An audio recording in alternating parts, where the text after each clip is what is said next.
beyond the third eye, the hidden doorway at the crown, a sacred transmission revealing the true portal of transcendence. Most seekers strive to awaken the third eye, the seat of vision, intuition, and inner perception. It is powerful, luminous, life-changing. But what if the third eye is not the final gate, but merely a mirror that still reflects duality? What if beyond vision itself, beyond the one who sees, there lies a hidden doorway, silent, vertical, and formless? This is the crown, not a place of seeing, but of dissolving. In this sacred transmission, we travel beyond the seer, into the pure field of awareness that has no shape and no name. Section 1. The third eye, a mirror of inner light. The third eye, located between the eyebrows, is known as the center of subtle vision. Through it, many experience dreamlike symbols, inner colors and lights, archetypal encounters, enhanced intuition, a sense of inward direction. It is a powerful inner lens, a bridge between the conscious mind and the unseen world. But it is still a lens. It reflects, it interprets, it observes, and as long as someone is observing, we remain inside identity, no matter how refined that identity may be. Section 2. The crown, the portal of disappearance. Now lift your gaze not forward but upward. Above the third eye, above the mind, rests the crown center, a point at the very top of the head, soft as breath, silent as sky. Here, something changes. The third eye is about perception. The crown is about dissolution. When the crown awakens, the one who watches fades, not in loss, but in union. No more visions, no more interpretations, just stillness that radiates without image. You don't see the divine, you are absorbed into it. Section 3. The hidden doorway, described in tradition. Every sacred lineage has whispered of this secret gate. In Vedantic texts, it is the Brahmarandra, the crevice of God through which the soul exits at liberation. In Christian mysticism, it is the crown of light or anointing flame resting above saints. In Sufi poetry, it is the hole in the sky from which divine love enters. In Tibetan Vajrayana, it is the bindu, the drop of stillness through which the adept merges with formless mind. It is rarely taught, because it cannot be opened. It only reveals itself when you become still enough to vanish. Section 4. Signs of the crown's awakening. This doorway doesn't open like the others. It doesn't vibrate or burn or spin.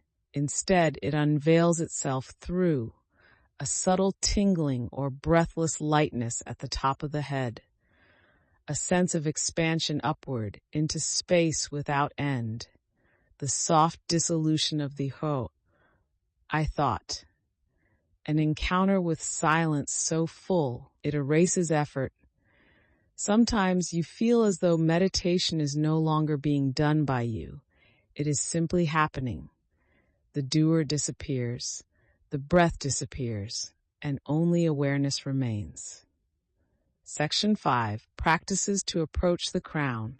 The crown cannot be forced, but we can prepare the body and breath to receive it. Stillness meditation.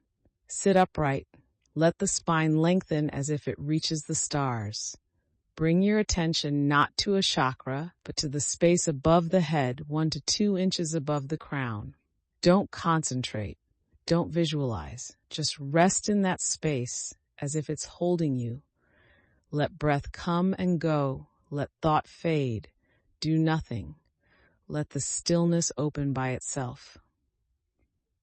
Upward breath visualization. Inhale gently from the base of the spine to the top of the head. Pause softly at the crown. Exhale as if through the top, like mist dissolving into sky. Repeat 7 times, then stop. Let silence continue the practice. The breath will begin to evaporate upward. You may sense something vast opening that is not yours. Soundless listening. This is not a mantra practice. Instead, sit quietly and listen for a sound that isn't there. Not music, not inner tone, just the implied silence behind all sound. Your attention will begin to stretch upward and then dissolve. No image, no form.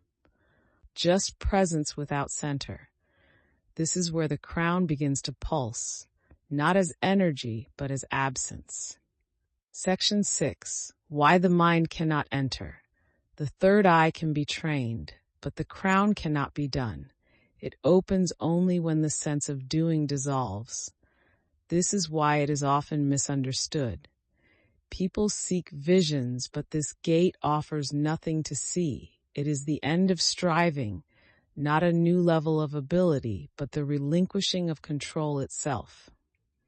When the ego relaxes its grip, when even the spiritual seeker becomes transparent, the crown releases its light, not in drama, but in a peace that has no opposite. Section 7. Words that point to the unspeakable. Even the scriptures fall silent here.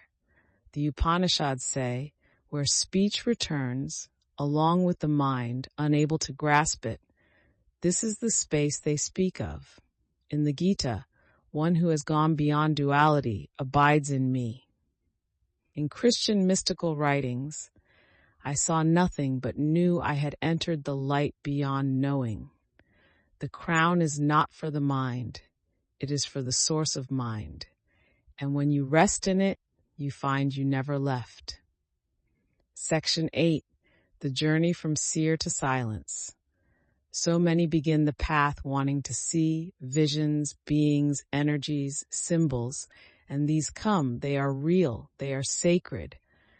But eventually, they become noise, and something in you longs not to see more, but to become nothing. This is the whisper of the crown.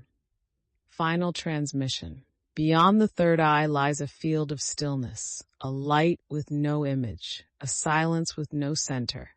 The third eye opens to show you the cosmos.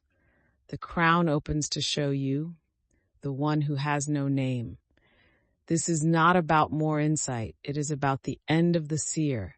You are no longer the one awakening. You are simply awake, not a person, not a thought, just presence.